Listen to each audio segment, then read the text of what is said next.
ஜஃபருல்லா. நான் பேங்க்கில் செக்யூரிட்டியாக இருக்கேன். நான் ஸ்க்ரீன் பிரிண்டிங் வேலை தனியாக வச்சு பண்ணிகிட்டு இருந்தேன்.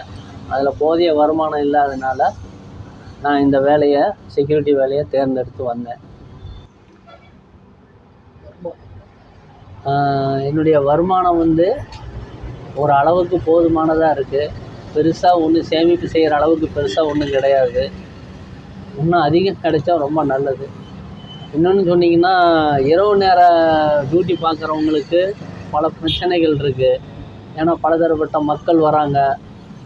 அவங்க கேட்குற கேள்வி சில இது முரண்பாடாகவும் இருக்கும். அதுக்கு அவங்க சரியான பதில் சொல்லணும். இப்படி பல பிரச்சனைகள் இரவு காவல்லையும் இருக்குது. அதனால் வர்றவங்கள அனுசரித்து போகிறதுங்கிறது ஒரு பெரிய பிரச்சனை தான்.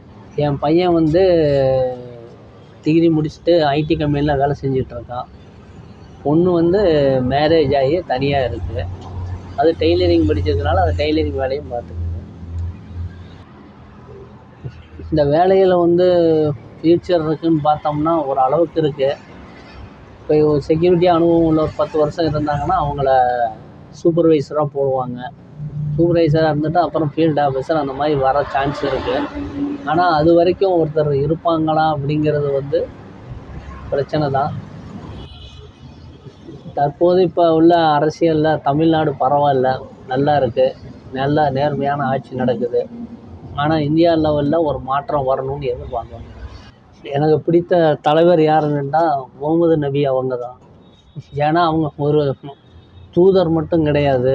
அவங்க அரசியல், மக்களை எப்படி வழி நடத்தணும், எப்படி ஆட்சி செய்யணும் ஒரு நாட்டை அப்படிங்கிறத மிக தெளிவாக சொல்லியிருக்காங்க.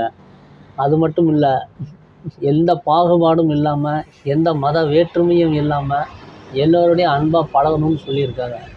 அதனால் அப்படிப்பட்ட உயர்ந்த தலைவரை எனக்கு அதிகமாக பிடிக்கும்.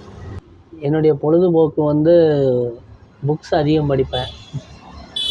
அவ்வளவுதான்.